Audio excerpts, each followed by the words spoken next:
हुकूमत का मुल्क के तवानाई शोबे की इस्लाहात के लिए बड़ा इकदाम। पाकिस्तान में बिजली की पैदावार और ख़रीद के लिए इंडिपेंडेंट मल्टीप्लेयर मार्केट बनाने की मंजूरी।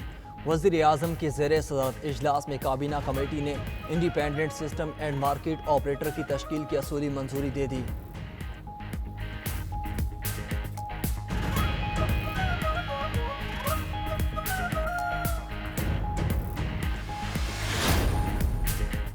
पाकिस्तान स्टॉक एक्सचेंज में ज़बरदस्त तेज़ी। 100 इंडेक्स ने 86,000 की नफसियाती हद भी अबूर कर ली। कारोबार के दौरान 100 इंडेक्स में 467 पॉइंट्स का इजाफा देखा गया।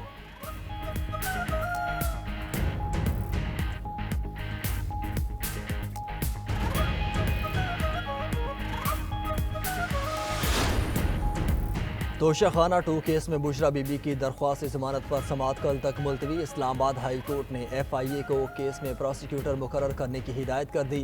दौरान समाअत वकील सलमान सफदर ने दलाल दिए। तोशाखाना 2 केस पहले रेफरेंस से मिलता जुलता केस है। एक तोशाखाना के 2 मुकदमात कैसे बन सकते हैं? दोनों मुकदमात में मुलजिमान भी एक जैसे हैं। अदालत ने FIA के केस में प्रोसिक्यूटर मुकर्रर करने के लिए 1 हफ्ते का वक्त देने की इस्तदा मुस्तरद कर दी। जस्टिस मियां गुल हसन औरंगजेब ने कहा कि कल तक प्रोसिक्यूटर मुकर्रर करके अदालत पेश हो। जमानत केस में इल्तिवा नहीं दूंगा।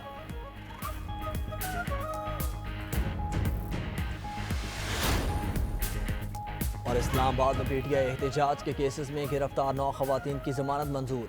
ADC इस्लामाबाद में 30-30 हज़ार रुपये मुचलकों के जमानतें मंजूर की। फरा अंजुम, सबा वहीद, सदीका मलिक, ताहिरा हुसैन, आबिदा मलिक की जमानत मंजूर। शाहीन हाशमी, शुमाइला इफ्तिखार और साइमा जमशेद जमानत मिलने वाली खवातीन में शामिल।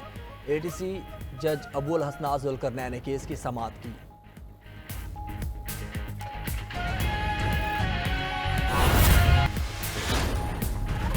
लबनान में फंसे पाकिस्तानियों के खिलाफ खुसूसी परवाज 71 अफराद को लेकर कराची पहुंच गई।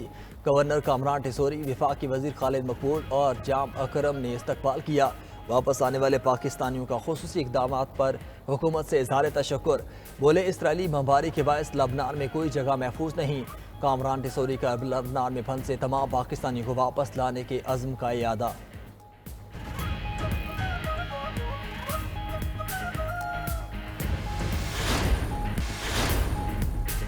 इलेक्शन के ऑडिट का खदशा मौजूद है। अदलिया बिलावास्ता और बिलवास्ता सियासत में मुदाखलत कर रही है। वज़ीर दिफा ख्वाजा आसिफ कहते हैं, पहले हमें इशारे मिलते थे, इसलिए ये बात की गई। मेरी दुआ है कि जंग इस नहज पर ना पहुँचे। मजीद बोले, बानी PTI बात नहीं करना चाहते तो हमें भी कोई शौक नहीं।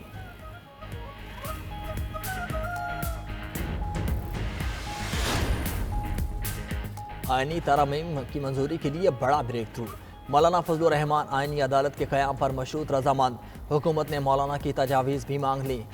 पार्लिमानी ज़राए के मुताबिक दोनों ऐवानों का इजलास SCO सरबराह कॉन्फ्रेंस के बाद बुलाने का फैसला। पहले मरहले में आईनी अदालत के क़याम और उसके जजेस के तकर्रुर और इख्तियारात से मुतल्लिक़ तरमीम लाई जाएगी।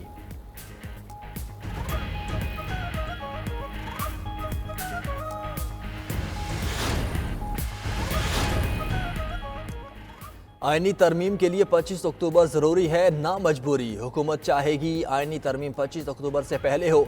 नहीं चाहते कि आईनी तरमीम के लिए अरकान की खरीदो फरोख्त की जाए।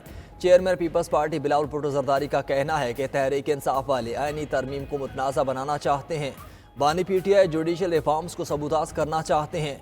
तहरीक इंसाफ वाले चाहते हैं मुल्क ना चले। PTI का इंतखाबी निशान वापस लेने में मेरा कोई ताल्लुक नहीं। इन लोगों ने आइन के मुताबिक इंट्रा पार्टी इंतखाबात नहीं कराए थे।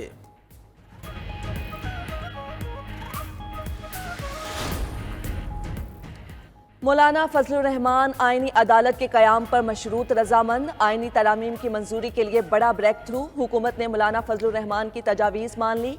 पार्लिमानी ज़राए के मुताबिक दोनों ऐवानों का इजलास SCO सरबराह कॉन्फ्रेंस के बाद बुलाने का फैसला।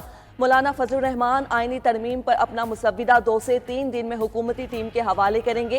पीपल्स पार्टी और नून लीग की कानूनी टीम अपना मुसव्विदा JUI फेस से शेयर करेगी। जजिस तकर्रुरी के तरीक़ाकार समेत दीगर उमूर पर तरामीम बाद में लाई जाएंगी। पहले मरहले में आईनी अदालत के क़याम और उसके जजिस के तकर्रुर और इख्तियारात से मुतल्लिक़ तरमीम लाई जाएगी।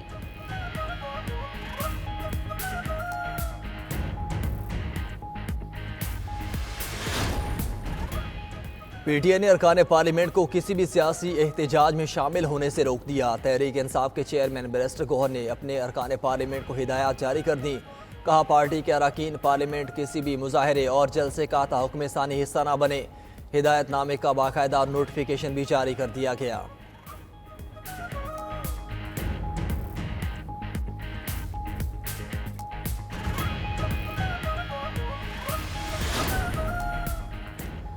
मखसूस नशिस्तों की अलॉटमेंट पर स्पीकर कौमी असम्बली अयाज सादी का खत इलेक्शन कमीशन को मौसूल। खत में लिखा गया, इलेक्शन एक्ट में तरमीम के तहत मखसूस नशिस्तें जारी की जाएं। इलेक्शन कमीशन ने पहले खत पर 3 हफ्तों के बाद भी अमल नहीं किया। पार्लियामेंट के बनाए गए कानून पर अमल न करना खिलाफ वर्जी है। बगैर किसी ताखीर के इलेक्शन कमीशन मखसूस नशिस्तों पर तरमीम के तहत कानून पर अमल करे। इलेक्शन एक्ट पर अमल न करके पार्लियामेंट की बालादस्ती पर सवालात उठ रहे हैं। पार्लिमानी लीडर्स ने भी खत लिखकर तशवीश का इजहार किया। दूसरी तरफ स्पीकर पंजाब असम्बली मलिक अहमद खान ने भी इलेक्शन कमीशन को दूसरा खत लिख दिया। खत में इलेक्शन कमीशन से इलेक्शन तरमीमी एक्ट 2024 के फौरी निफाज का मुतालबा किया गया।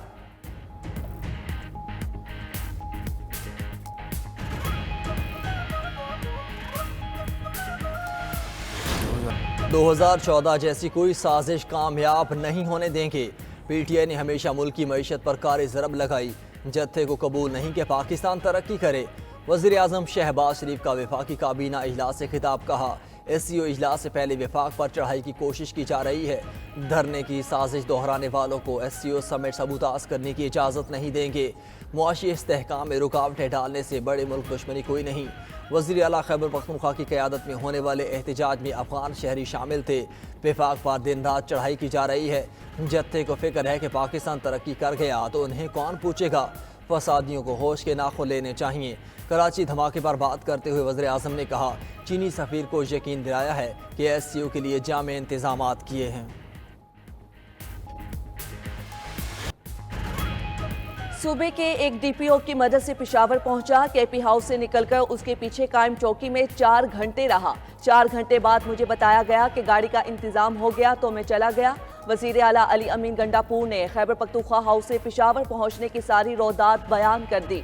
सूबाई असम्बली में इजहार ख्याल करते हुए वज़ीर आला KP ने कहा, जब KP हाउस से निकला तो जेब में मोबाइल था, ना एक पैसा। KP हाउस पहुंचकर बानी PTI की हिदायत का इंतजार कर रहे थे। KP हाउस पर पुलिस और रेंजर्स ने धावा बोला और अमले पर तशद्दुद किया। अंदाजा हो गया था मेरी गिरफ्तारी वकार के साथ नहीं होगी। हमें जलसों के लिए ऐसी जगहें दी गईं जैसे हम जानवर हों। लाहौर में जलसा करना चाहा तो 80 किलोमीटर दूर मवेशी मंडी में जगह दी। बानी PTI ने वाजे कहा है, हमारी फौज से कोई लड़ाई है, ना फौज मुखालिफ कोई एजेंडा। इस्लामाबाद में एहतजाज की कॉल और वहां पहुंचकर दिखाया। IG इस्लामाबाद को ना हटाया तो फिर धावा बोलेंगे।